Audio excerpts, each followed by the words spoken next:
some evil agenda. That's not biblical either. Jesus Christ didn't do that. The apostles didn't do that. The martyrs didn't do that. Okay, so let's have a biblical balance here with this whole thing, which is what I always try to maintain with this ministry.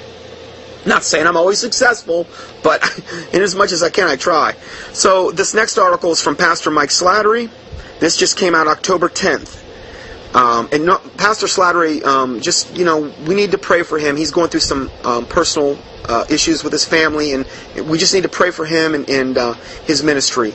And that's all I'm going to really say about that. God bless him. He says, now that the other shoe has dropped, or so you think, everyone is in a panic. Folks are calling us about buying silver and gold. Now, again, I've told this before. Pastor Slattery is about the most knowledgeable person I know of in regard to the subject of silver or gold. Okay, and he's about one of the only ones I trust in regard to that matter, too. So, he says, folks are calling us about buying silver and gold. This is Pastor Slattery. This is just, 2 days ago. He says they want to buy it, meaning the silver, for 50 cents over spot value. Now, what that means is if the market for the day says that silver is worth $13 an ounce, they want to buy it for $13.50. Okay, that's buying for 50 cents over spot. Okay, it's just so you know. He says, well, folks, those days are over. The bullion on COMEX listing is for paper contract that almost no one will ever take possession of. So in other words, people are buying, let's say, gold bullion on paper. They're never going to get it. It's like putting a whole bunch of your money in the bank right now. There's a good chance you're never going to see that money. Because if the banks implode, where'd your money go? Into thin air. That's why it's very important to listen to this whole teaching that I'm doing today, because I'm covering a lot of different points. A lot of different, very important points. Particularly this section I'm doing right now. He says, Pastor Slattery is not the only one saying this. I've heard this from several people, that you can't, even though silver and gold right now are at a really good price, it's being artificially suppressed by the globalist elite. The price that those are at, it really shouldn't be there. It should be much, much higher. But for now, they've been to artificially suppress the price, okay? As a result, though, all of the gold and silver, particularly in the smaller denominations, has pretty much all been bought up. You can't get it. Or if you get it, you're going to really pay for it. You're going to pay a lot more than spot. The real stuff, on the other hand, is in scarce supply. In other words, the real stuff not meaning stuff you buy on paper.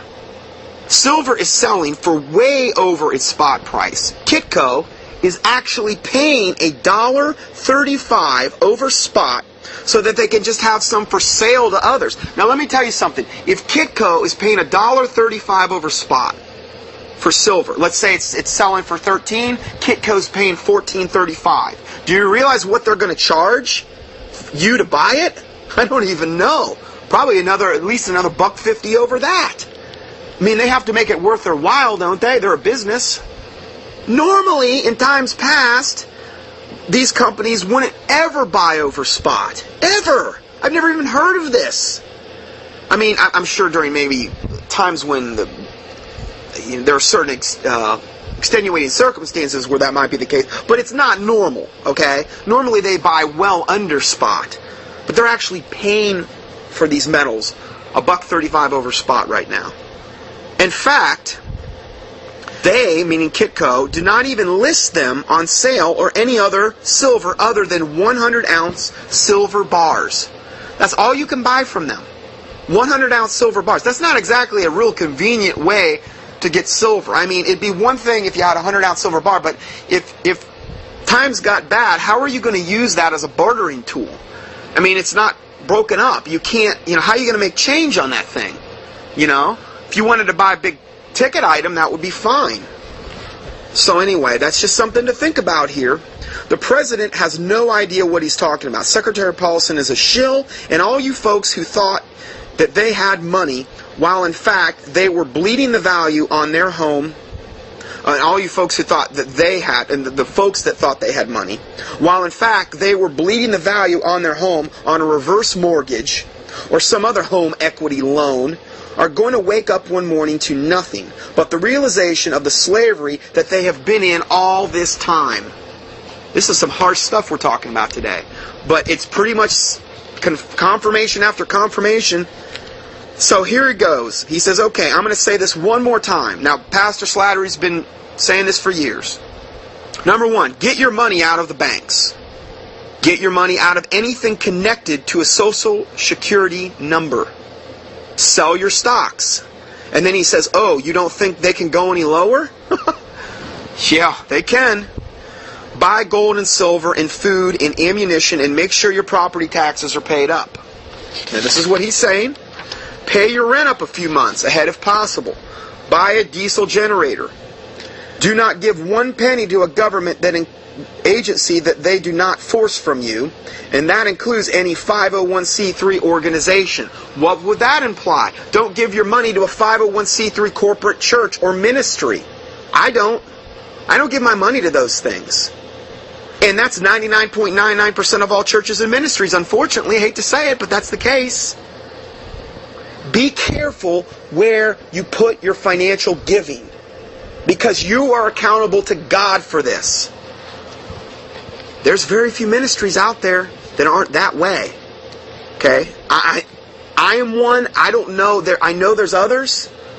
Charles Manus has one where he has it for widows and orphans over in the Ukraine.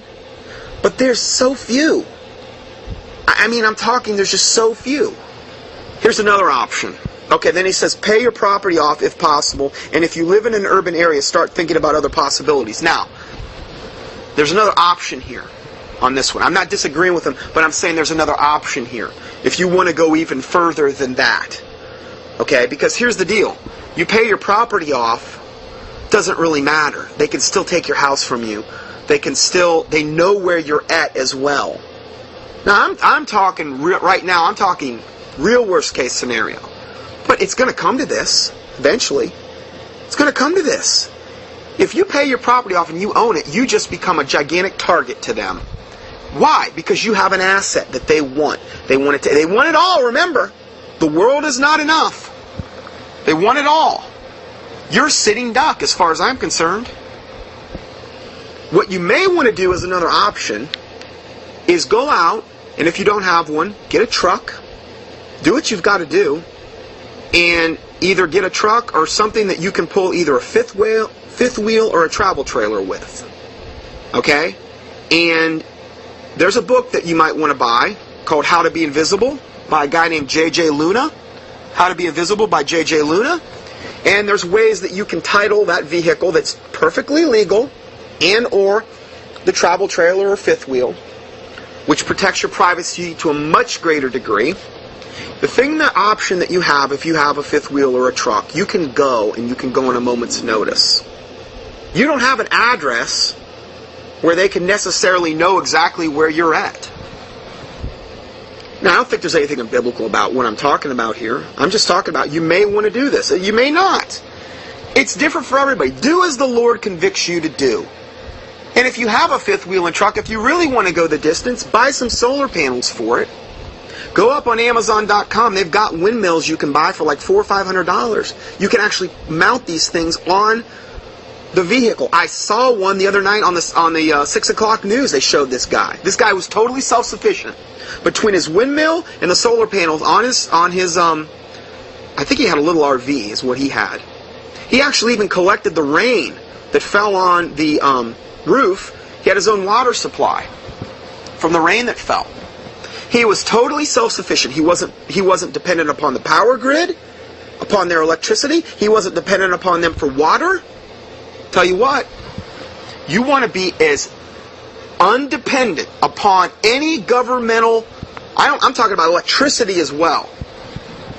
If you can, if it is all possible, you want to be as undependent upon that system as possible. Wherefore come out from among them and be separate, saith the Lord, and touch not the unclean thing, and I will receive you, and you will be and I will be a father unto you, and you will be my children. I'm just giving that as an example. Okay? So maybe something that you want to do. I can't exactly tell you how to do all this stuff. Okay? There's a lot of things I'd like to do that I haven't done. But I'm telling you, if you have the